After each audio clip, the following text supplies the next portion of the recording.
Good afternoon, everyone. I'd like to call this meeting of the General Purpose and Administration Committee meeting to order, and welcome everybody back after somewhat of a summer break, not too much of a summer break.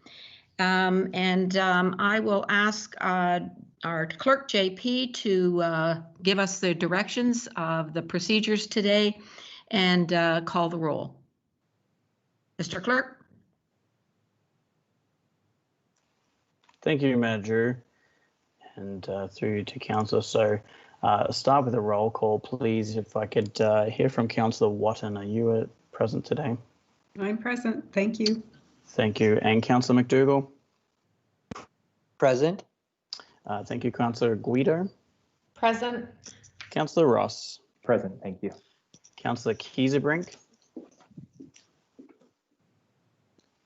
Councillor Kiesebrink, I can. Present. Can you Thank hear you me? very much. Yep, we can. Thank you, Councillor Kiesebrink. And Councillor Brown. Present. Thank you very much, Madam Mayor. We do have a quorum for this meeting, and I will just announce the staff who are present with us today. Just in alphabetical order is we have Adam DeBecke, we have Cameron Murphy, Carol Coleman, Kevin Heritage, Laurie Bowers, Megan Michelle, Fire Chief Mark Burney. We also have some presenters in the meeting with us today, Mark Wilson from Enbridge, Mike Walters from Lake Simcoe Region Conservation Authority, Patrick McMahon from Enbridge, Paula Law, our CAO, Robert Frasca, Ryan Werenick is from Enbridge as well, Sandra Fry, Shauna Cornish, Terry Barton are our staff that are present with us during the meeting today. Again, I would ask that everyone please mute your mic while you're not talking. This will avoid any background noise that may occur where you are and will avoid any echo of the audio. Please use headphones if they're available to you. If you would like to speak for council members, please post a message in the chat and the mayor will then call upon you when it's your turn to speak. If you happen to leave your computer, please let the mayor know so that quorum can continue to be met. When moving or seconding a motion, please announce your name. This meeting is being recorded and live streamed to the Township's YouTube channel. We will be using an electronic voting process during tonight's meeting, this afternoon's meeting, I should say, at the appropriate times, and I will announce that the voting is open and council members will be asked to make a selection. Once everyone has voted, I will announce that the vote is closing. If for any reason a council member is unable to vote, please announce your vote verbally and say in favour or against. If the electronic voting system stops working for any reason, we will revert back to the mayor asking each member for their vote. Thank you, Madam Mayor. That concludes my opening statement. Thank you, Mr. Clerk, and I'll now call for a moment of silence.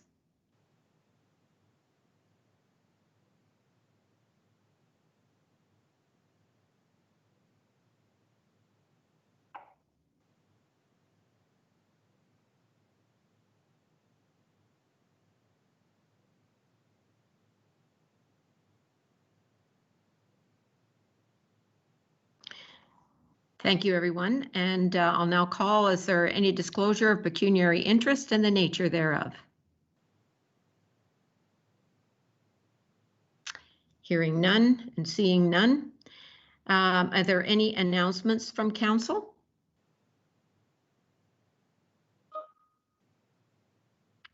Councillor Brown? Thank you, and through you, Madam Mayor, just a reminder to everybody that the big event this Saturday, Winding Roads Live for Big Brothers and Big Sisters, is now North Durham's first live drive-in concert. So it's at the fairgrounds Saturday from 7 until 10. The rec laws are playing. It's $125 per vehicle. No tickets at the gate. I did speak to Margie Ayers about an hour ago, and she said there are still tickets available. So get them while you can.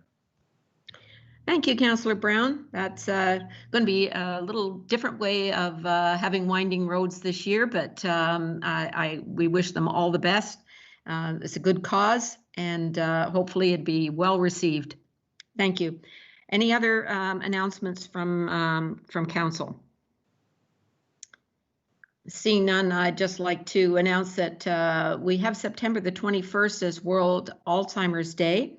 And we are going to be shining a blue light on the gazebo in honor of World Alzheimer's Day on September the 21st. Are there any other announcements from council? Any announcements from staff? Okay, seeing none. Our first presentation today is the Lake Simcoe Region Conservation Authority Budget Companion, and I'm going to welcome Mike Walters, who is the CAO. Mike is retiring towards the end of this year, and after 36 years. Now, I know that if you've seen Mike, he doesn't look more than 36 years old, but apparently he is, and he has dedicated those 36 years to protecting and restoring the Lake Simcoe watershed using science, research, stewardship, environmental programs and services, climate change adaptation, stormwater management, and low impact development. Mike is recognized worldwide as a leader in conservation authorities. And he certainly has done a lot of work in Canada, in Ontario, specifically Lake Simcoe, and is recognized as a leader in conservation authorities. But as I said, he's also known worldwide and has done work in China and Mexico to help them. And having said all of that, the Lake Simcoe Conservation Authority a number of years ago won the Tees River Prize, gaining worldwide recognition for Lake Simcoe Conservation Authority. And a lot of that has to do with the work of Mike Walters. So welcome, Mike, and wish you well in your retirement. Please go ahead with your presentation. Thank you, Your Worship. That's going to be hard to follow. So, thank you so much. So I'm here today to speak specifically to the budget companion document, just to bring it to Council's attention, and the annual operating priorities. Every year we pick operating priorities linked to our strategic plan, and those priorities are important for us to complete. We're just completing our 5-year plan this year, and we're in the process of developing a plan for another 3 years. So next slide, please. So the budget companion is something new. This is our 2nd year with this new format. We do provide just the approved budget, which is the financial details of what the authority is doing with all of the revenue that we receive from our municipal partners in the province and other partners. The companion document provides more of a detailed report on where the money is going, what programs and services it's supporting, and the activities that we're undertaking in that given year, as well as a bit of a snapshot of what happened. Next slide, please. We hope it's extremely transparent and easy to read, and the rationale behind this was obviously the province wanted to be us to be more transparent with respect to how revenues were spent, but also we thought it very important that our partners, as well as the watershed public, understand what are we doing with the proceeds that we receive. Next slide, please. So if you look at the first page, and I'm just going to go through a very brief overview. First page of the budget companion is just a general overview of the budget. It talks about our 7 service areas. It shows the summary of the budget with respect to those areas, what is operating, what is capital, our revenue sources, and the expenditure types. And as I mentioned, it's very much linked to our strategic plan, so we've included our vision and our mission. Next slide, please. Just as a way of an example, I mentioned the service areas. Water risk management is one of the most important ones.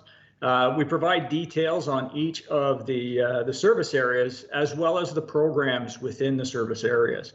So in water risk management, you can see very clearly that there's 10 full-time equivalents working on it. Where the revenue is coming from, how much is locally driven, how much is special capital, how much is provincial and federal. I'm very proud to say that if you look at the pie chart, that the bulk of the monies actually in this area are going towards restoration and projects, which are there to either reduce floodplain, to take people out of harm's way, or improve water quality. So next slide, please. And then we get right into each of the programs themselves and the activities associated with those programs. So the document is 32 pages in length. It's available on our website, and anybody that wants to see and understand how we're spending the money, are we getting good return on investment for our municipal partners, can easily go and view the document. This is flood management and warning. It's one of our most important programs and historically has been with the authority a very long time. We talk about our 2020 focus, and then we also do look at our achievements from the past year. And it's our hope that this document will replace the annual report, and it's going to evolve into a real-time dashboard on our website where each key performance indicator is actually updated as projects occur versus waiting to the end of the year to report out on all of our achievements. So that'll reduce the duplication as well of having the two documents. Next slide, please. So I wanted to take the opportunity while I had you is to also just give you a very quick status update on our annual operating priorities. As I mentioned, these are necessary to implement our strategic plan. They're activities that address the 42 tasks within the strategic plan. There are other annual operating priorities that come up from external pressures or opportunities. So for example, if there's funding available and there's a project that might not have made the list initially, but the funding is there, we would certainly undertake those works. And these priorities can span a number of years. And as I go through the priorities very briefly, I'll just mention some of the ones that have taken a number of years to complete. Next slide, please. So our first activity for 2020 was to update our emergency mapping. And we've received some very new information. LIDAR, it's a much better appreciation of topography across the watershed. And that's given us the opportunity to look for areas where we can actually implement flood relief programs and projects. And these are projects which reduce floodplain and take people out of harm's way. Our second priority is climate change adaptation and mitigation. And I'm very pleased to say staff completed both the strategies. They're completed in full and on our website. We're just working now to operationalize the recommendations within those strategies, and staff will be reaching out to municipal staff in the future to see how we can best align our activities together to get the most value for the investment. So, number 3 is asset management planning. This was delayed, unfortunately, thanks to COVID. We do have almost everything in place now and we'll be moving forward, but we don't see this deliverable being achieved until probably Q2 of 2021.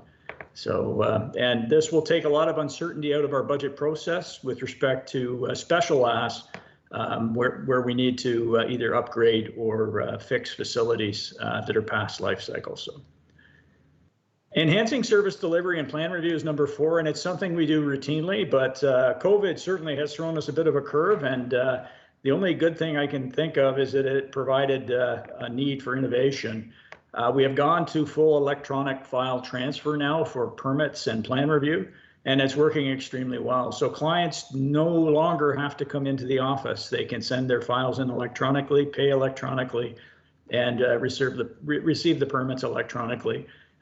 When there are needs for site visits, those still are occurring. But that's one-on-one with landowners or the proponents. So, so things are working well there, and we will continue to try to enhance service delivery as we work forward. The numbers from our authority are extremely good. Out of 400 applications, only 3 have gone beyond the 30-day period. And in each of those instances, those 3 applications hadn't submitted all of the information needed to make an informed decision. So number 5 is our Scanlon Creek Operations Center. It is the renovation that we've been undertaking. I have to thank council again. It is now 99.9% complete. We're waiting on a occupation permit from the town of Bradford. And of course, there'll be a bit of a delay before we move in, but this will allow us to continue to operate in office with COVID-19. We couldn't physical distance in the current office because of the lack of space. Once this facility comes online, we will be able to return to the office should we need to, although it won't be in the foreseeable future. Over the next month or 2, there's still some moving of equipment and other things that'll have to be done. So. Number 6 is funding our new education nature center, and really proud to say that we've raised about $1.5 million towards the new education center. It was proposed to start construction in 2022, This is a multi-year project, as I mentioned, and the fundraising alone, this is a $6 million build. So we're hopeful right now. There's more than $5.5 million of requests out in the community right now. And hopefully we'll be successful in a number of those, as well as some provincial requests and federal requests through some of the programs associated with economic stimulus. So we're hopeful that this center will get built, and it is very much needed as our current center is well past its life cycle, which is a fancy term for saying it's slowly starting to fall down. So we need to, if we're going to continue to provide educational services at Scanlon, which we've been doing for 42 years, we need to get the new center built. Next slide, please. Community engagement strategy is underway. It's a lot different than we had anticipated, obviously, with COVID, but it is proceeding. It will be delayed somewhat in that it won't be completed till 2021 of next year, first quarter. And as a result, it is being used to help inform number 12, which is the strategic plan. So we're looking forward to getting that completed, but it hasn't had an impact on more than itself as one program. So salt reduction strategies, the Freshwater Roundtable produced a discussion paper for the province. The province is looking at hopefully implementing the recommendations.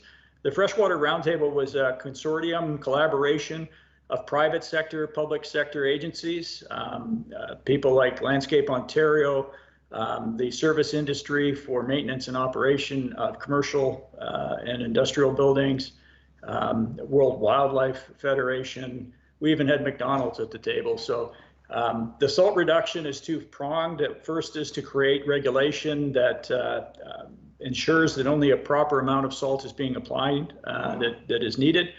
And the second one is to protect landowners from litigation should there be a trip, slip, and fall, and they can document that they followed the regulatory guidelines. So we're hopeful that that'll get some attention. With winter closing, we'd like to see that completed before 2020, obviously. So land disposition policy is completed, and the strategy will be presented at our board of directors in October. So we are looking at disposing of some lands that don't meet our acquisition policies. These are lands that are primarily being maintained by municipalities already. So it makes perfect sense that the municipalities acquire the lands and hold them in perpetuity. So those discussions are ongoing and will continue once the strategy's been approved by the board. We continue our restoration efforts. As I mentioned, I would draw people's attention, more than a quarter of our budget is actually, the 21 million is devoted towards restoration works. And this is in large part due to the offsetting programs that we've implemented with the building industry. And I just wanted to give a call out to the building industry. They've supported our efforts in this regard, and they're generating a lot of revenue, either through the phosphorus offset, the water balance, or the ecological offsets. And that's allowing us to do a great deal of work in the watershed that is very much needed. So I just wanted to give the build industry some recognition for their cooperation and collaboration. It's been great. So, and speaking of collaboration, we're still implementing the Lake Simcoe Protection Plan with the province of Ontario. The province has started the 10-year review, and we're going to be continuing to work with them, undertaking some monitoring activities and providing them best information so they can make informed decisions on management activities moving forward. And then finally, the final AOP is our strategic plan. It isn't going to be a 5-year plan, as is indicated here. We've recently decided, thanks to COVID, that we'll only do a 3-year plan. And that's because of some of the uncertainty associated with COVID-19. So it will be delayed somewhat. It won't be released till Q2 of next year. But essentially, we'll be taking a situational analysis as well as all the other information to our board of directors before the end of this year. So those are all of the annual operating priorities for 2020. Next slide, please. Just wrapping up, our path ahead remains extremely clear. Nothing has really changed with respect to our goals and objectives. We're working to improve water quality and quantity, increase our natural heritage system. We are working to make communities safer through the flood warning and flood relief program, healthier. And we are looking at connecting where we can those urban areas to the natural environment through trails. So we continue to engage our communities and we're trying to achieve that balance between social, economic, and ecological needs. And really our successes have been related through our partnerships, both with our member municipalities, all levels of government, federal, provincial, as well as the private sector. So we've been able to drive innovation and engage folks simply because they're very willing to be participatory and collaborate. And finally, I'm going to continue to monitor and report our progress till the end of the year, and then someone else will be doing it. But we want to make sure that we're out meeting with our communities to inform them of what we're doing, to show them how we're spending the resources they're providing us, and hopefully to show them that they're getting value for the investment that they're making. Next slide, please. So with that, I apologize for the length. It went a little over time, but be more than happy to take any questions should you have any. Thanks very much, Mike, for that very fulsome presentation today. And I'd like a motion to receive the presentation, please. I'll make that motion. Councillor Kiesebrink. Thank you. Seconder? Councillor Brown. Thank you. Questions of Mike Walters? Any questions? Councillor Kiesebrink. Oh, Councillor Kiesebrink. Thank you so much. Thank you so much, Madam Mayor, and also to Mike. What a fabulous presentation. Invasive species have been like quite a challenge, like the zebra mussel and the water, purple loosestrife and the water flea and what have you. Can you give us a little bit of an update on some of the efforts that have been made in this conservation area in that regard? Certainly, through you, Madam Mayor. We are continuing to monitor the lake, and we continue to look at invasive species. The zebra mussels have pretty much disappeared and have been replaced by something called quagga mussels. They're a relative, but Oh, wow. They're a little different, and the information is available on our website that shows the distribution change over time based on all the sampling work. There are a number of new invasives coming in besides the ones we're already dealing with. There's a certain aquatic plant called starry stonewort, which has moved into the lake. It's very disturbing. It grows in thick mats and it disrupts a lot of the recreational activity that people would have along the shoreline. So it's something we're watching very carefully. It's something that we actually identified first and have flagged to the federal and provincial governments that it's in the lake, and it seems to be spreading very rapidly. So obviously there's concern there. In regards to water quality, though, the lake itself has improved.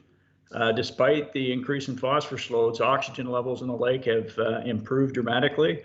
Water clarity, and that could be in part due to those invasives that are actually cycling a lot more of the nutrient. So while they're bad for habitat and ecology, they're actually providing some benefit with respect to the phosphorus cycling. So more information is available, and we have a limnologist, which is a fancy term for a lake doctor, Dr. Brian Ginn, who provides routine updates. So if you would like to see a webinar at any time, I can provide the link through to the clerk, and he can pass it on to folks. Thank you so much, and congratulations on that 1.5 million raise. That's a big number, and want to see that new education center come. So thank you so much for a wonderful report. Madam Chair, thank you. Thank you, Councillor Kiesebrink. Councillor Brown? Thank you, and through you, Madam Mayor, congratulations, Mr. Walters, on your 36. Did I get 36 years of work? That's right.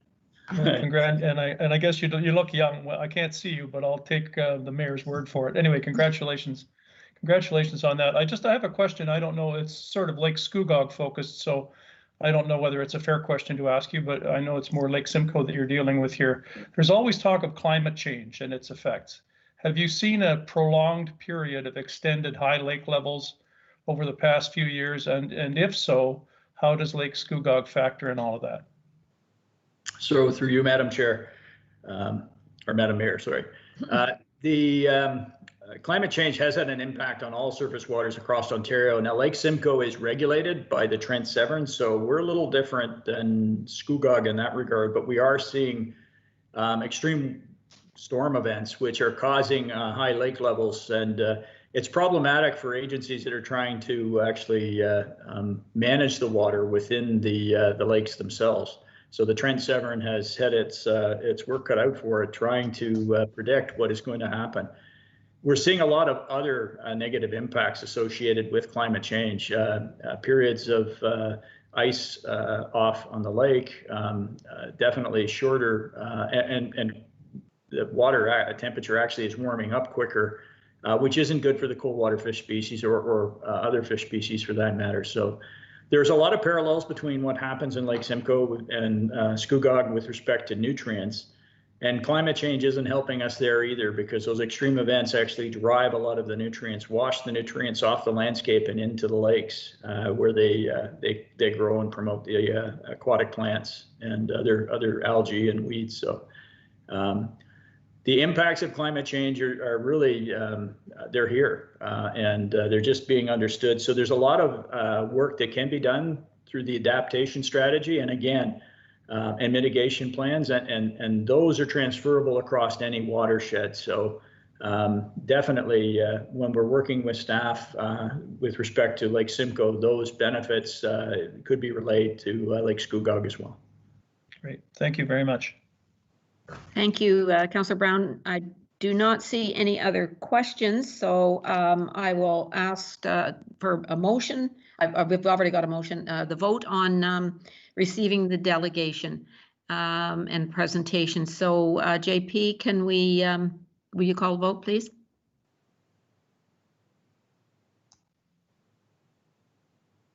Yes, Madam Mayor, the voting is open.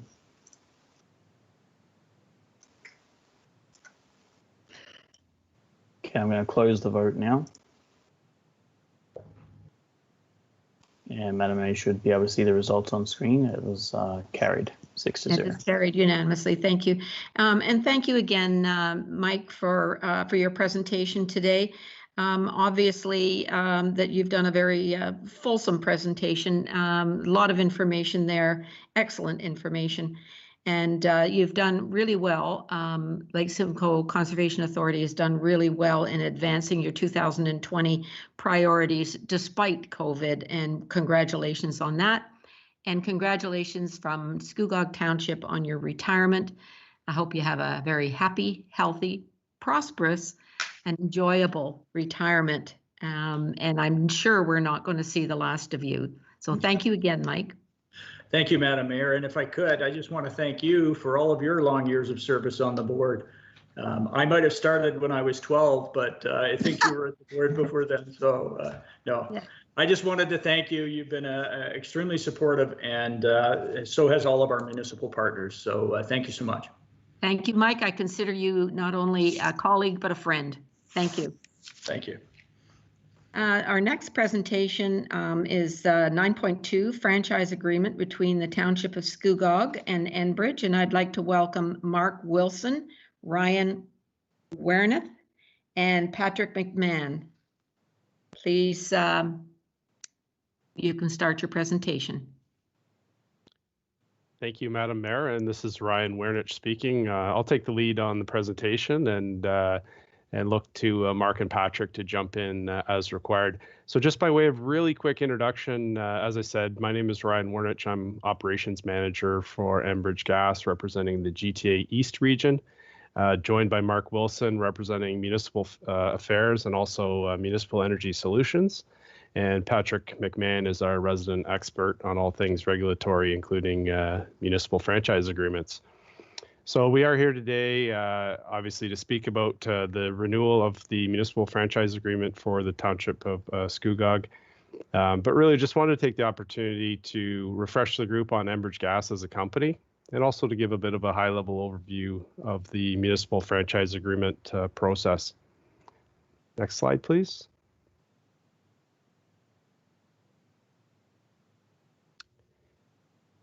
So Enbridge Gas Inc. As a company has changed a little bit over the last couple of years. On January 1st of 2019, we merged with Union Gas, Enbridge Gas did, to become a larger utility. We are now the largest utility in North America for volume send out and the third largest in terms of number of customers served. So we're now serving 3.7 million customers. And as you can see from the map, we're representing or serving customers and have assets throughout to the province of Ontario, right up into Northern Ontario.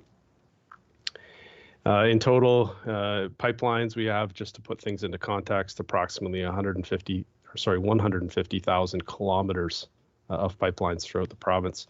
We're serving 355 municipalities and 21 Indigenous communities. Each year, we're investing more than $1 billion in capital in the province to install new pipelines, construct new pipelines, as well as to upgrade our systems, and another $1 billion in operating and maintenance costs just to maintain our current infrastructure. So, you know, although we are obviously a natural gas distribution company, we recognize that in order to maintain our social license to operate, not only do we need to operate safely and reliably, but we also need to be conscious of energy conservation. And since 1995, we've been involved in a number of conservation efforts dating back to, like I said, 1995, when we started with demand-side management and trying to make sure that the customers that we served were using the gas as efficiently as possible. And we really are a different company today than we were even back a few years ago. And we're evolving to become not just a natural gas distribution company, but really looking to be a municipal partner.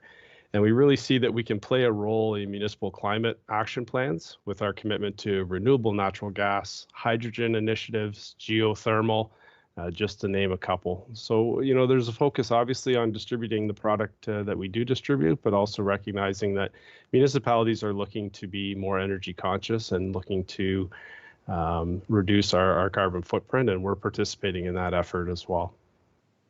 Next slide, please.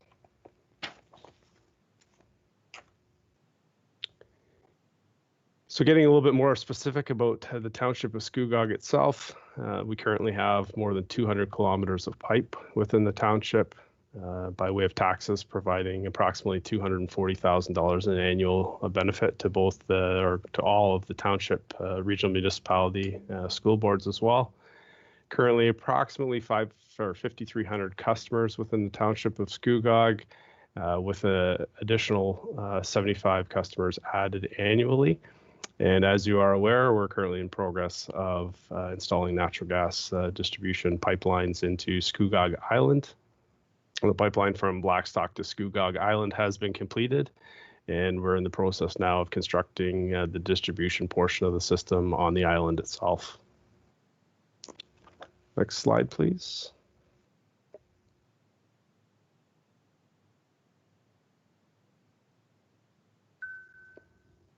As a company, we really do take the communities that we work in and the people that we provide service to very seriously, and we want to, you know, provide support to those communities aside from just the delivery of natural gas. So we are and have been for many, many years now supporting the local communities by participating in Habitat for Humanity. A large supporter of United Way. We have a program every year where employees and the company are donating to those charities that are supported through the United Way. Title sponsor of the Enbridge Ride to Conquer Cancer. And another couple initiatives that we're heavily involved in year after year are both the Project Assist and the Project Zero programs. Project Assist is supporting first responders and fire departments with funding to help things like training activities or new equipment that will help them provide a better service to their communities. And Project Zero is donating a combination smoke and CO alarms to try and get more of those products out to the communities, make sure that customers are protected. We supported the Cartwright Fall Festival in 2019. And in 2020, being a little bit of a different year, given the pandemic and the situation that we're in, we've redirected a lot of what would have been sponsorships of local events, which ultimately, in many cases, were canceled. We've directed those to donations to COVID-19 support agencies, such as Feed the Need Durham. Next slide, please.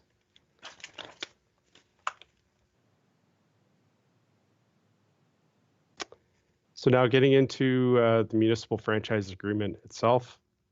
The municipal franchise agreement is an agreement between the municipality that's looking to have a natural gas distribution system installed and a natural gas distribution company that's looking to provide that service.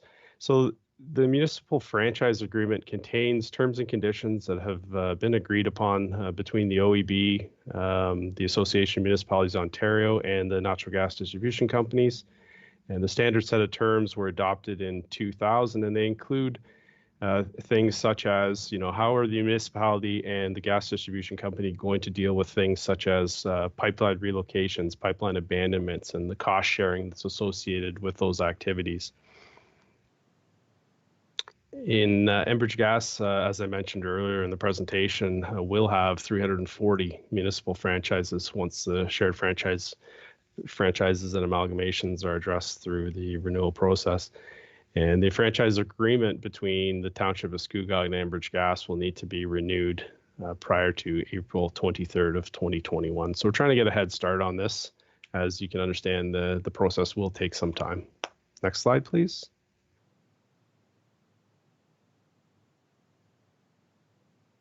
So within the municipal franchise agreement envelope, there's a certificate of public convenience and necessity. And the OEB gives a particular, or the purpose of this CPCA or CPCN, excuse me, is to give the utility the exclusive right to supply gas and to expand natural gas service within the municipality. The exact area where the gas distribution company is permitted to construct gas works is defined by this certificate. So under Section 8.2 of the Municipal Franchise Agreement, a certificate must be granted by the OEB before any work can be constructed or natural gas can be supplied, even if the signed MFA exists. We currently have a CPCN that covers all areas of the Township of Scugog. Next slide, please.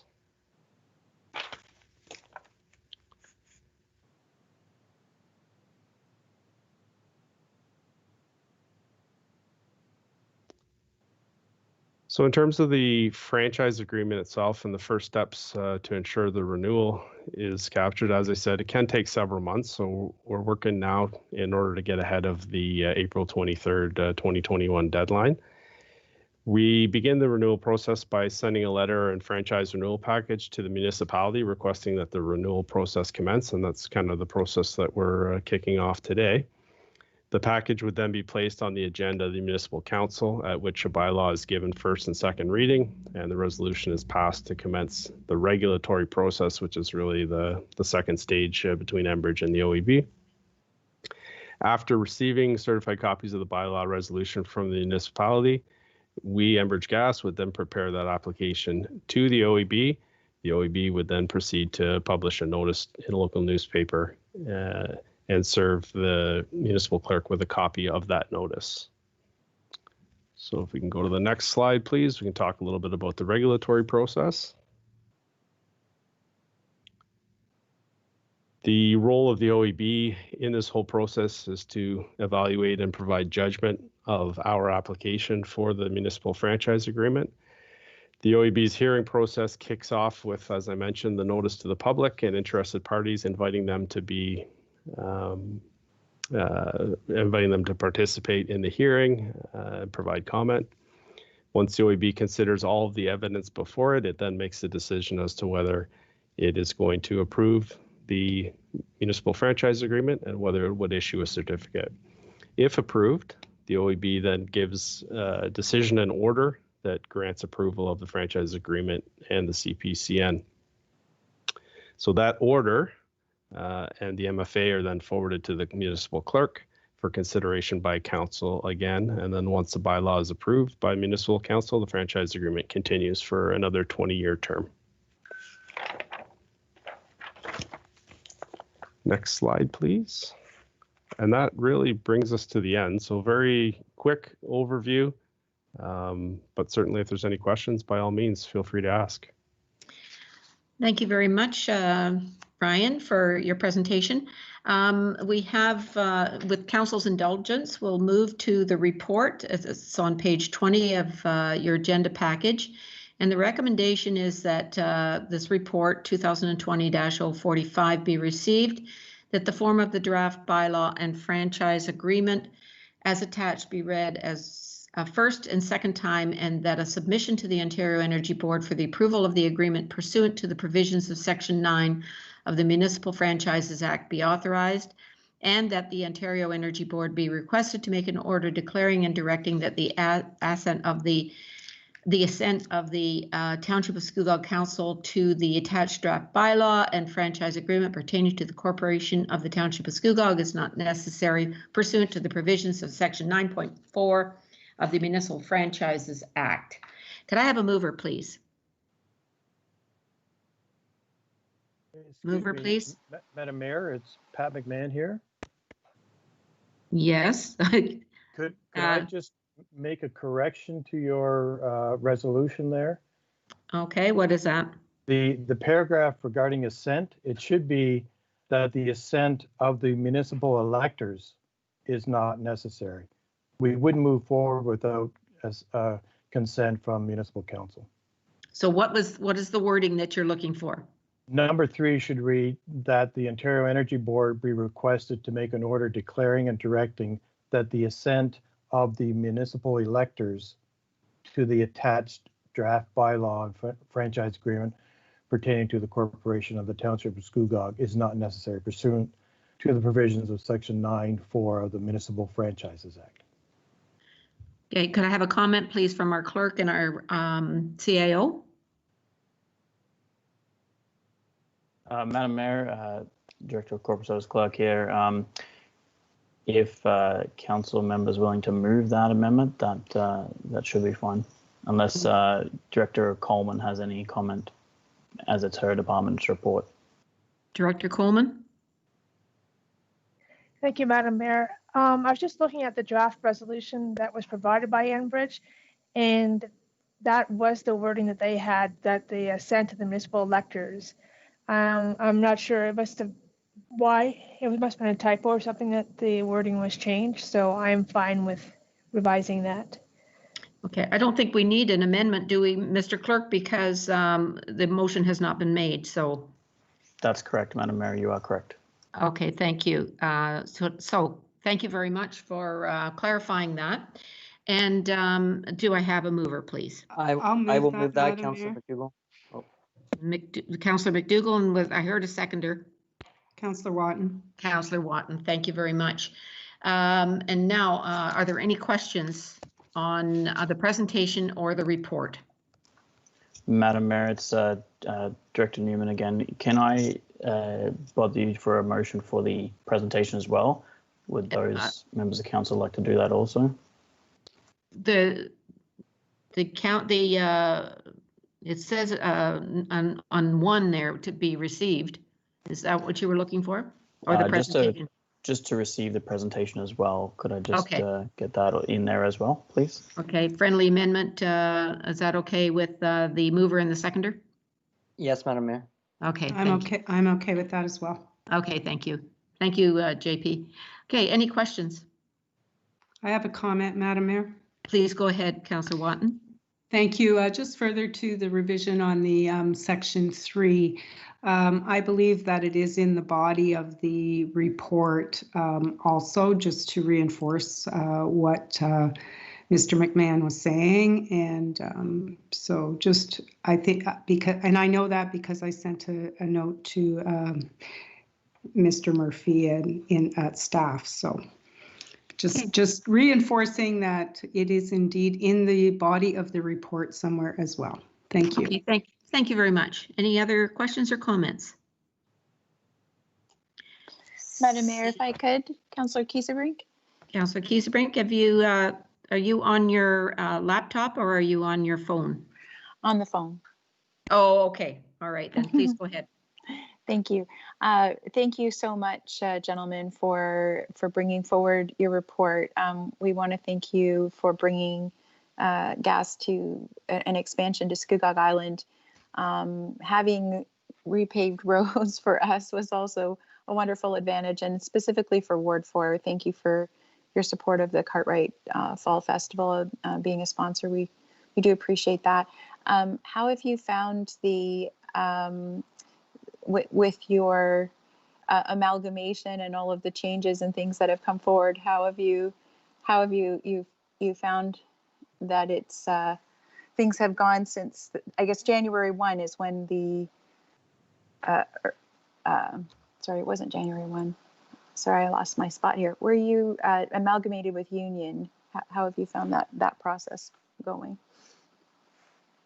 Yeah, I can take a stab at that one first and offer up my experience over the last, I guess it's a little over a year and a half. It was January 1st, 2019, when we officially became amalgamated. So it's been right. It's been a very interesting time, to be honest. I think the good thing is that the two legacy companies shared very similar values. Both had strong commitments to safety and integrity, and both had strong commitments to serving the communities that we work in, both from a natural gas distribution perspective, but also the community involvement perspective.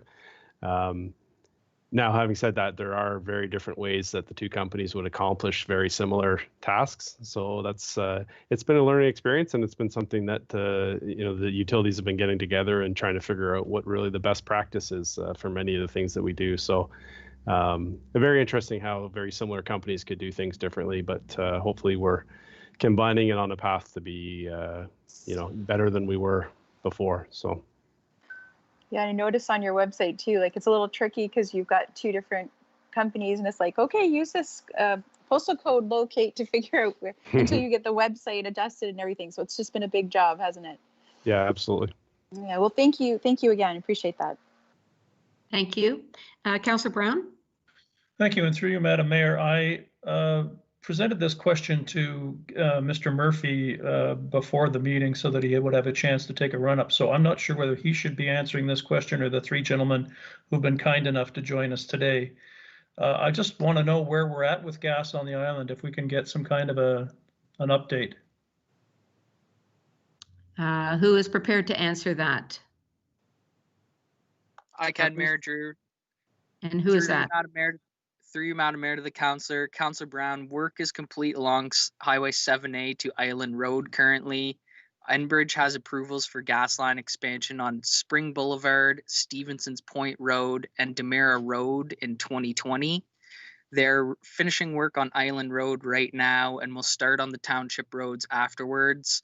Staff and Enbridge are having bi-weekly meetings to discuss future roads for the gas line expansion in 2021 and beyond. This includes Aldred Drive, Portview Road, and Carnegie Beach Road area. Thank you very much. Thank you. Councillor Watton? Thank you, Madam Mayor. And just purely a selfish question, I guess, or on behalf of those that live along the Highway 7A corridor, when could they expect hookup? Any idea? Like, does the entire project have to be completed, or is it phased in as you get certain amounts done? Or I know that several of the residents have put in an application, so. Yeah, absolutely. And it's Ryan here. I can try to address that. I know that there have been several applications that have been submitted. I spoke with the project team late last week, and they mentioned to me that there were some delays with MTO permitting along 7A, but certainly once they can get that resolved, they would be prepared to begin installing some of those services. So that seems to be a bit of the holdup right now, and it's just a matter of going through that process. But certainly the project team is working on it. Awesome. So in other words, as long as it's going by a resident, they don't have to wait for it to be done at, say, Stevenson Point Road, in very simple terms. If it was on the 7A highway, right, or even on Island Road, would they need to wait on Island Road to hook up before if it went down a municipal road? No. So as the project's constructed, and I mean, we have to realize as well that, you know, construction of the pipeline itself could be complete, but it's until that pipeline is actually energized that it would be available to provide service to individual customers. So the pipe along Highway 7A has been energized, so it would be in theory ready to provide servicing. The rest of the piping on the island, certainly you wouldn't have to wait for the entire project to be complete before we would provide servicing, but as the pipeline's constructed and energized, it would be available. So I'm not entirely sure of all exactly the project timelines, but it's progressing at least. Thank you. And as you can well appreciate, there are many people who are excited to be able to have the chance of taking advantage of it. So I do appreciate all the work you guys have done, and look forward to you achieving as many hookups as you can. Thank you. Thank you, Councillor Watton. Councillor McDougall? Yes, thank you, Madam Mayor. Thank you for the presentation, gentlemen. Just a question. The franchising agreement, does that involve compensation back to the municipality for the agreement to be the sole provider for gas in the area? Right, who's taking that, Ryan? Patrick, would you like to answer that one? Sure, I could take that one. It's, Thank you. Pat McMahon here. No, there is no compensation back to the municipality for signing a franchise agreement, as legislation has been put in place that makes what is typically called a franchise fee illegal in Ontario. Very good. That answers my question. Thank you very much. Yes, thank you very much. I do not see any further questions, although Councillor Kiesebrink, your microphone is flashing on and off. Did you have another question? Can you hear me, Madam Mayor? Yes. Oh, sorry, my apologies. I just didn't turn it off it's turned off improperly. Okay, thank you very much. I don't have any further questions, so I want to thank you very, very much for your presentation today. I do have one observation. I noticed that you have recognized Feed the Need, and that's very generous of you, and we thank you very much for that. But you may not be aware that our local food bank, Operation Scugog, is not part of Feed the Need, and just so that you have that information for future reference. So thank you again for your presentation today, and look forward to passing this motion and moving on. So thank you again for a very good presentation. And now I'll call on the vote. JP, can you open the voting, please? Yes, Madam Mayor, the voting is open. Thank you. Seeing that everyone has voted, I'm closing the vote now. Thank you. The results should be on screen for you. And that is carried unanimously. Thank you very much again. We'll move on to the consent agenda. We have 10.11 to 17, with course 1-2 already being passed. Are there any polls?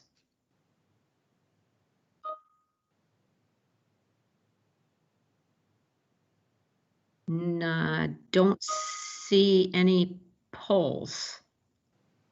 I don't see any polls. So, Madam Mayor, I put 10.1.3. Oh, sorry. There was something that was over top of your chat there. So 10.1.3. Any others? Councillor McDougall, 10.1.1. And Councillor Guido, 10.1.1. And Councillor McDougall, same one. No other polls. Could I have a motion, please, to adopt the recommendations? Oh, sorry, I have somebody else. Councillor Brown, 10.1.4. And Councillor McDougall, 10.1.6. Okay, so on 10.1.5 and 10.1.7, all those in favor? Would you call the vote, please, Mr. Clerk? Yes, Madam Mayor, the voting is open.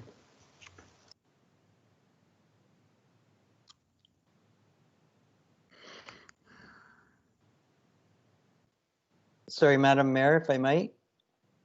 Councillor McDougall? Yes. Okay, never mind. Sorry, just reading the motion. Thank you. Thanks.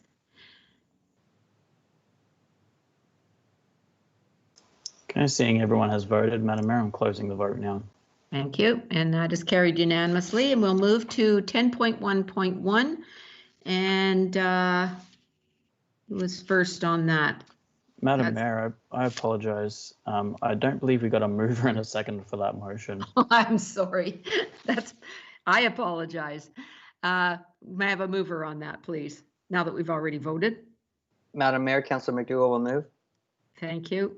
Seconder? Councillor Councillor Brown. Kiesebrink. Councillor Kiesebrink, thank you, and that is duly passed. Okay, 10.1.1, and I have Councillor Guido, Councillor McDougall, and who was the other one? Can't read my writing here. Councillor Kiesebrink. Councillor Kiesebrink, okay. Thank you. Okay, Councillor Guido. Thank you, Madam Mayor. Just one quick question in regards to the residents who live along Mason Street. Have they all been contacted, and were any of them concerned with the switch to a one-way from a two-way? Cameron Murphy? Through you, Madam Mayor, to the Councillor Guido. No, the residents on Mason Street have not received a letter about this yet. We were going to bring this to council before we advise the residents of any changes to the traffic bylaw. So that at that point, they'll have the opportunity to voice any concerns that they may have, or would that just be a formalization that we will be changing the direction? To you, Madam Mayor, to the councillor, yes, Councillor Guido, that's correct. Sorry, Mr. Murphy, which one is correct? That they'll be able to have a voice and issue their concerns and potentially change the outcome, or is it simply a formality? Yes, they can contact Carol and I if they have any comments about the outcome of this. Cameron, will they be notified after this meeting? Because if it's after council, it'd be a done deal. To you, Madam Mayor, yes, it would be after this meeting, the GPA meeting. That's fine. Councillor Guido? Yes, thank you. Yeah, thank you, Madam Mayor. Okay. Councillor Watton, you had a comment?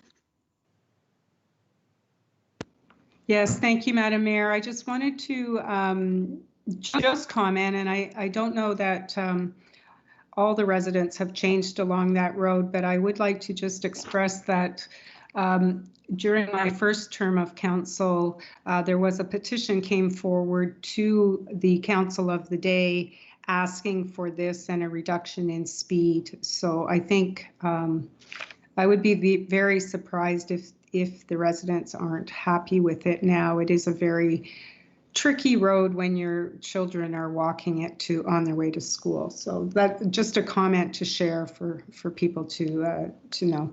Thank you. Thank you very much. Councillor Kiesebrink. Thank you, Madam Mayor. Further through you to Regional Councillor Watton's comments.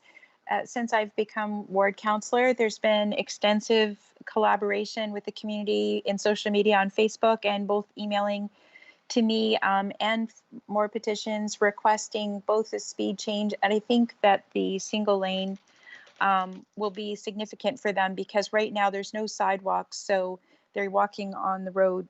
And I further to the report where they're saying by putting lines on the road, it will minimize people's wish to pass. I think that's really important. I think we may actually still need to reduce this speed. They are asking, it's 40 kilometers now. They're asking for 30 because it's just a tiny, tiny little road. It's really not even, it's not a real road. Thank you very much. Thank you. Councillor McDougall. Yes, thank you, Madam Mayor. Question, I believe, through to Cameron. Question is, it appears on this street that it's going to be mixed traffic between pedestrians and vehicles. There'll be some lining to designate where I should drive my vehicle. Is the intent for the other section of the road that has remainder for active transportation for pedestrians and bicycles? If so, will it be signed as such? Will there be parking allowed in that area? Just sort of looking for kind of what sort of the pedestrian experience might be like. Cameron? Through Madam Mayor to the councillor, I'll pass this to Director Coleman, as she's been part of the ATP plan and has some comments about that in regards to this question. Director? Yes, Madam Mayor. We don't have any plans at this point to paint any bike lanes or pedestrian way on the roadway. We are looking at a possibility of a future sidewalk along this road. Unfortunately, that will cost a lot more than what we're proposing right now. So right now we were looking for a quick solution that we could give the residents that would be very cost effective. But we will look at a longer term plan such as sidewalks or off-road facility for pedestrians and cyclists. Thank you. Further, Councillor McDougall? Yes, thank you, Madam Mayor. Thank you, Director Coleman. Would you allow parking, or would you restrict that area for parking? Through you, Madam Mayor, to the councillor, at this time we would allow parking on the road. Okay, very good. Thank you. Thank you. Councillor Brown? Through you, Madam Mayor, it's been answered. The last response from Director Coleman answered my question about sidewalks, so thank you. Thank you. I don't see any other questioners. There was a comment about speed, Director Coleman, and I'm presuming that it will be all part of the study that staff is doing at this point. Is that correct? Yes, Madam Mayor, our speed study will provide recommendations for roads in general, for default speed limits for roads, yes. Thanks. Thank you. Councillor Keesbrink, did I see your name again there?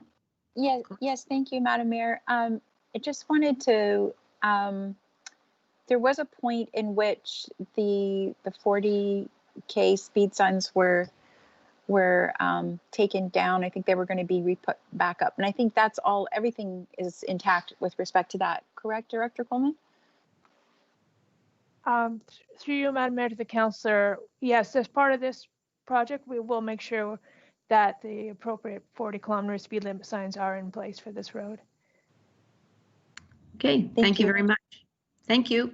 A motion now is that the report to 2020-44 Mason Street traffic bylaw change be received, and that traffic bylaw 05-20 Schedule G be updated to include Mason Street between Old Scugog Road and Alexander Street as a one-way street. Mover, please. Councillor Watton. Councillor Watton, seconded by Councillor Keesbrink. Keesbrink. Okay, thank you. Mr. Clerk, would you call the vote, please? Voting is now open, Madam Mayor.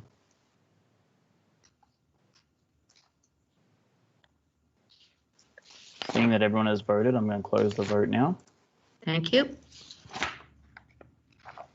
And you should have the result on screen now. Thank you, and that's carried unanimously. Thank you very much. We'll now go to 10.1.3 on page 35 of your agenda. And Councillor Watton, you have pulled that. Do you wish to make the recommendation? And you can read it, please. Oh, it's up on the screen, so it's not necessary. I'll make the recommendations, but I won't read it. Thank you. Thank you. Do I have a seconder, please? Seconder? Councillor McDougall, I'll second. Oh. Councillor Ross, thank you. Please go ahead, Councillor Watton. What is your question or comment? Thank you, and thank you, Megan, for this report. And I know you and I have gone back and forth on a couple of things. I just wondered if you could provide me or give me an idea of when it says that the event organizers will strive to make the area accessible. If you could give me a couple of ideas of what sort of things you may suggest to them. I know you referenced the accessibility guide, but I just wondered if you could simplify that and just give me a couple of ideas, please. Megan? Hi there, can you hear me okay? Yes. Yeah, through you, Madam Mayor, to Councillor Watton.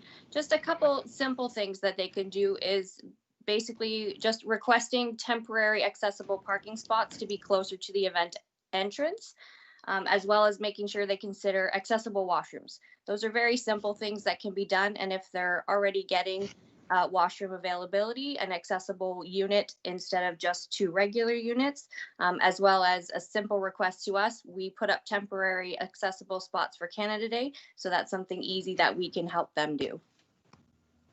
Thank you. Anything further, Councillor Watton?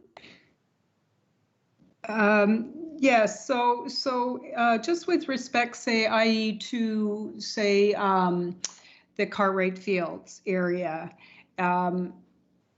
and I know that we are working towards the accessible door openers and so on at the hall there.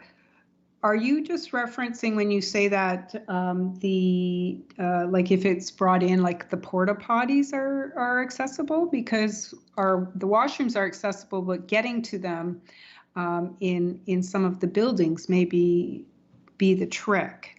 Do we have, I believe there's things you can buy that would allow them to go up the step and so on and so forth. Does the municipality have any of them that they would put out on loan for an event, or are you strictly referring to like the porta potties that an event organizer may bring in for an event? Thank you. Yeah, through you, Madam Mayor, to Councillor Watton. So this policy is just basically for outdoor events in parks and on roads. So in that sense, yes, most of the porta potties are things that they would be bringing in. This policy doesn't refer to things inside facilities. Right. Yes, but we have been discussing getting things like ramps and stuff to have on hand in order to help out event organizers for accessibility in that sense. Thank you. And if I may, Madam Mayor, one further comment question. I know over the years when we, Cartwright Sports and Rec, have hosted the Fall Festival, we have always asked for additional blue boxes. Would we now also be asking for green boxes? Through you, Madam Mayor, to the councillor. At the moment, we don't have green boxes available. The green events and sustainability policy does suggest that event organizers handle their own recycling and compost. Now, again, that is if they have the resources available, and we understand that not everybody does. So instead of that, maybe helping with your packaging to make sure that it's not for the garbage, it's more recyclable instead of compostable. Okay, thank you. I'm sure there will be some questions from a couple of the halls that have held events. So I appreciate your getting the answers for me, and I also truly appreciate this report. It does provide greater clarity. So thank you very much, Megan. Thank you, Councillor Watton. Councillor McDougall? Yes, thank you, Madam Mayor, and thank you, Megan. Councillor Watton has already touched upon a bit of my question. The question is with regards to 4.9, which is the Green Events Initiative and Sustainability Policy. Does that also talk to the bottled water and the discouragement of using bottled water at events in Scugog? Megan? Thank you, Madam Mayor. Yes, through you to Councillor McDougall.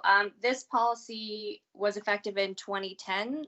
So that current initiative that was put forth within this past year about reducing water bottles and single-use plastics, it has not been updated to include that yet.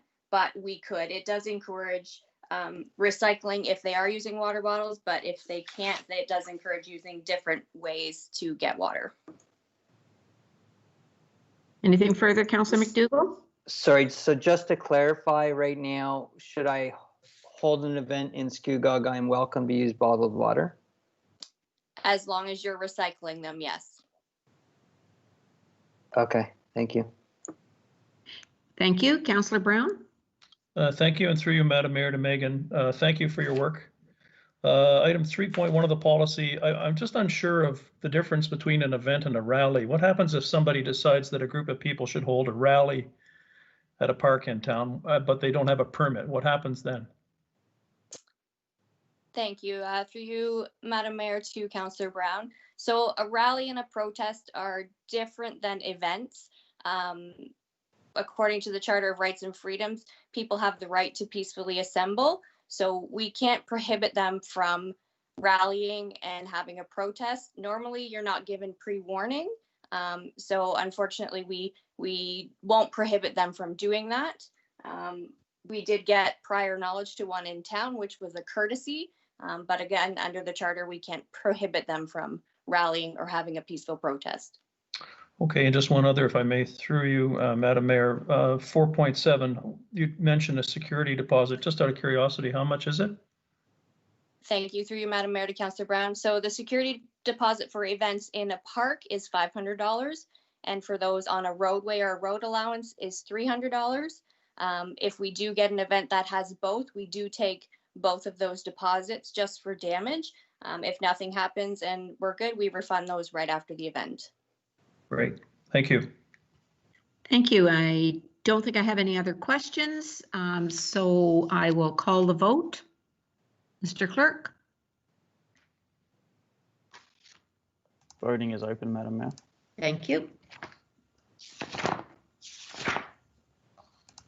Seeing that everyone has voted, I'm closing the vote now.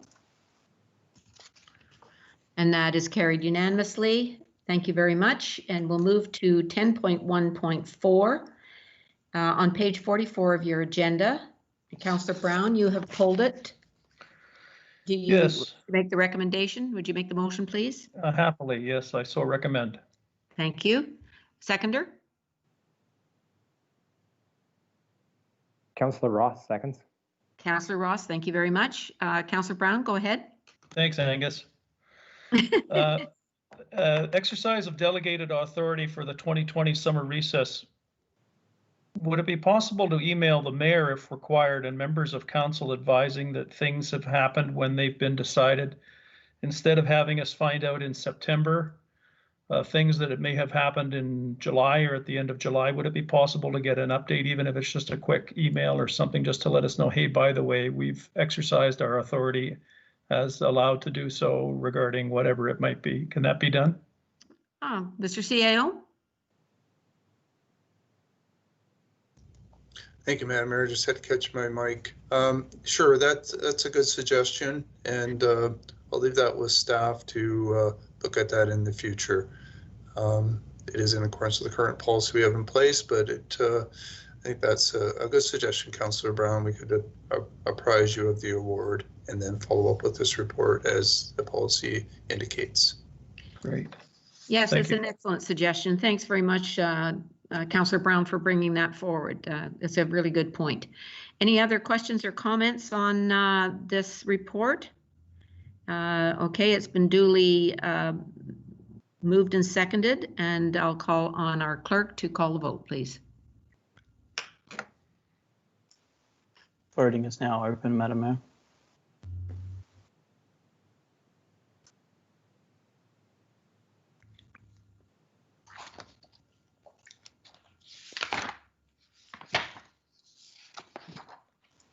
Councillor Watton, are you able to submit your vote? No, it didn't come up this time, so I'm not sure why, but I vote in favor. Okay, so I'm going to close the vote. I'm voting yes for Councillor Watton, and your results should be on screen now, Madam Mayor. Thank you very much, and that is carried unanimously.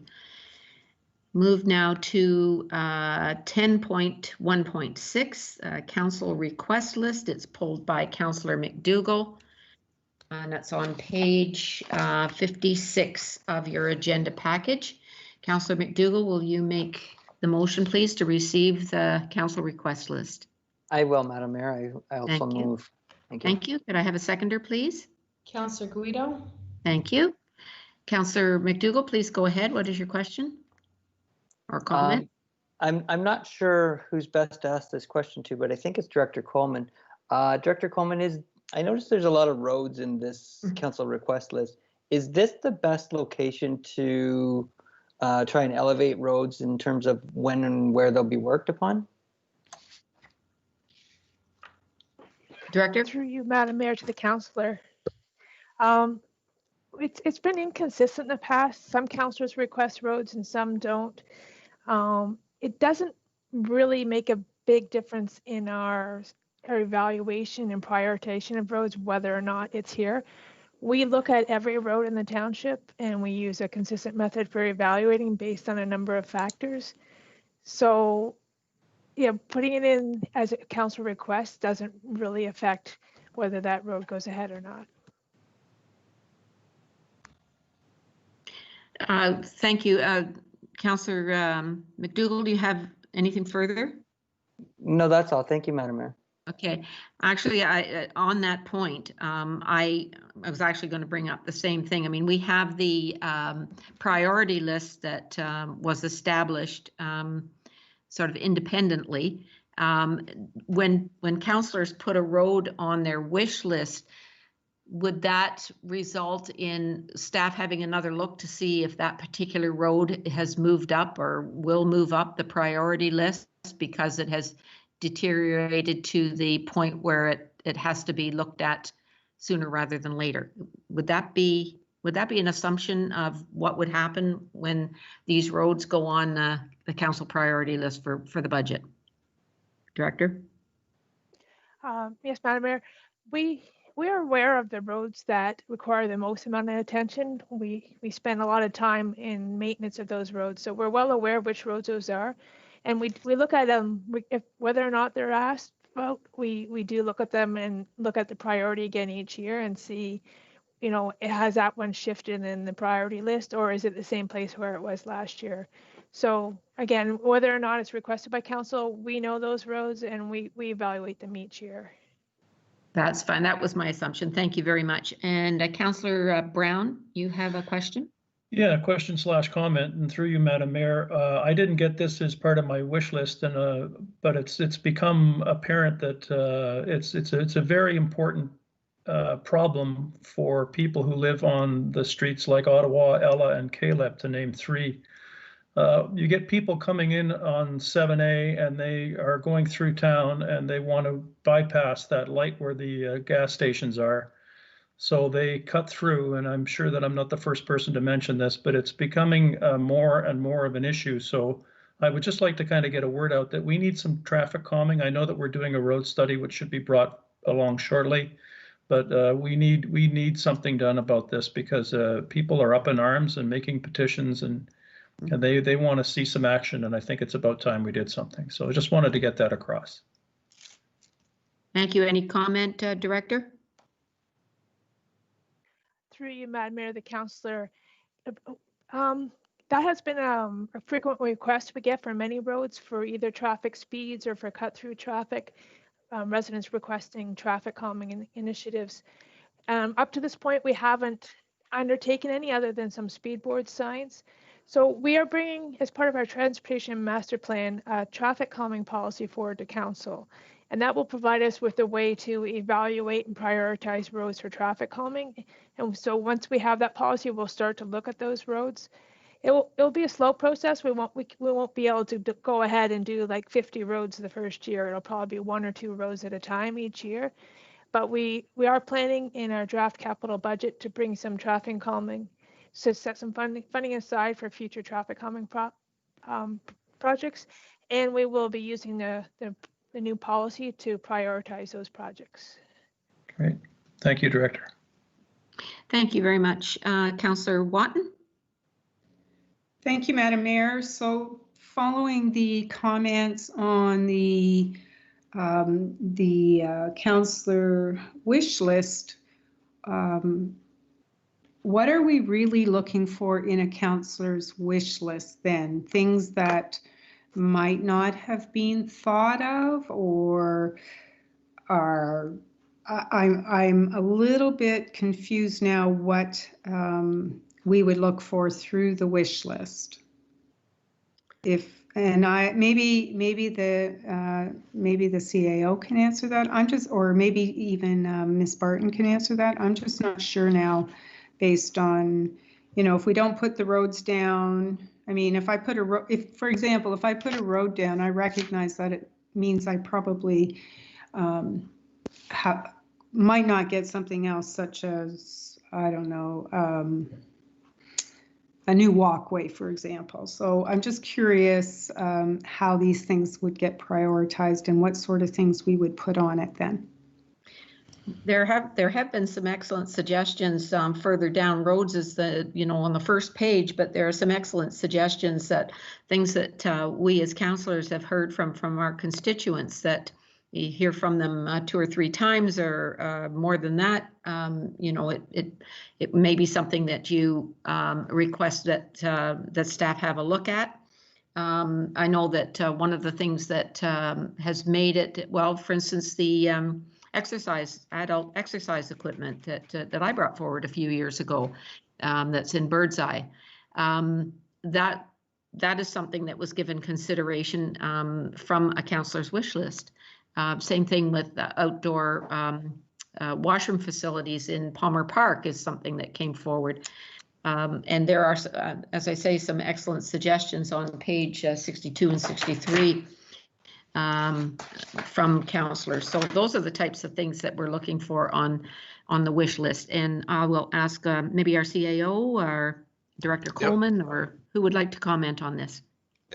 I would be glad to comment, Madam Mayor. Thank you as the CAO.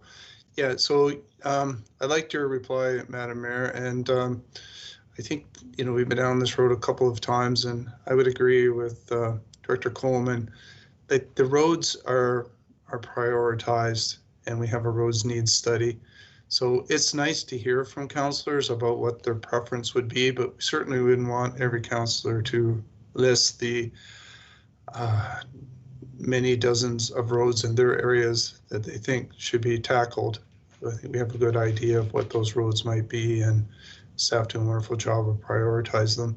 If there's something that's different from the list that's come up, not in the forecast, you think it's a very, very high priority, this is an opportunity to tell us in this document what you'd like to see.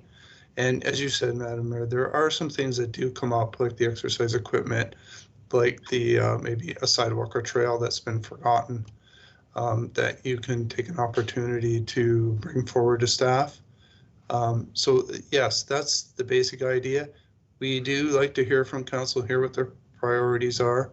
There might be a road that changes from one year to the next, if you know that's deteriorated considerably and is brought to the attention of staff. So I hope that helps clarify, Madam Mayor.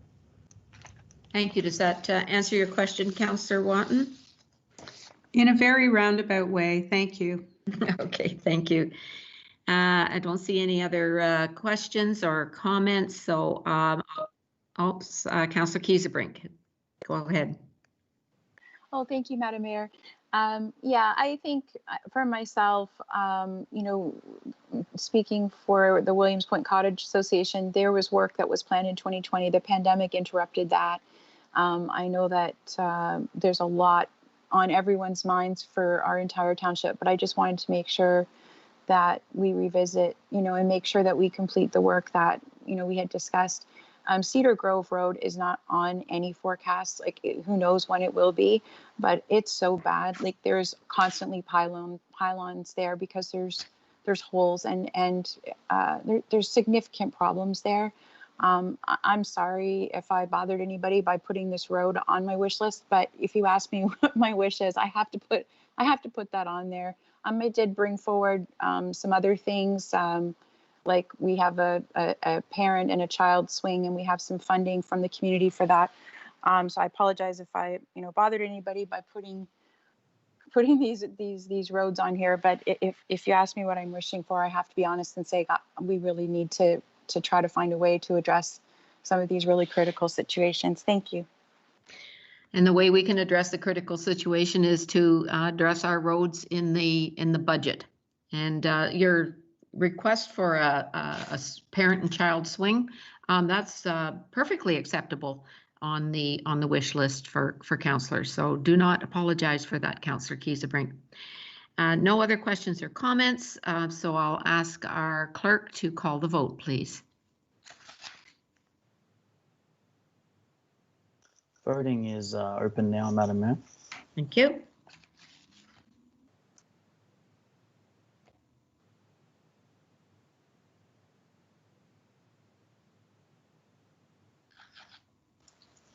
Councillor Kiesebrink, are you able to submit your vote?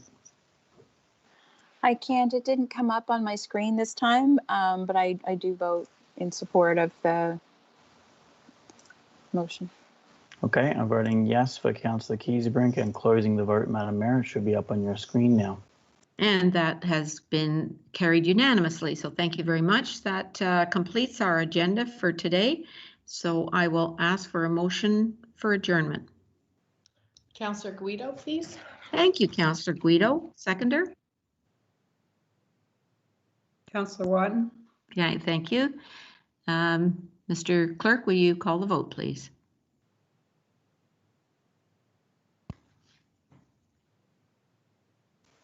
Voting is open now, Madam Mayor. Thank you.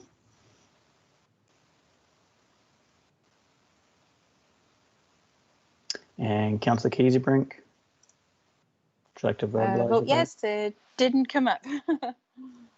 Okay, close the voting now, Madam Mayor. Thank you, and that is carried unanimously. Have a good remainder of the day, everybody. Thank you, staff, for your support today, your reports, and welcome back to staff. And just one final comment. I have to mention the good work of staff, the emergency control group, our communications staff, and all staff for their cooperation during this pandemic and over the summer.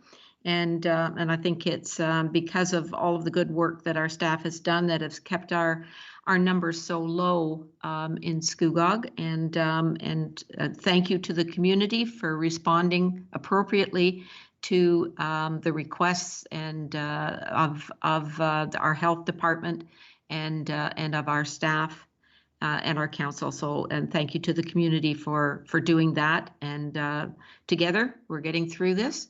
Our numbers are remaining stable. So thank you very much, everyone, and have a good day.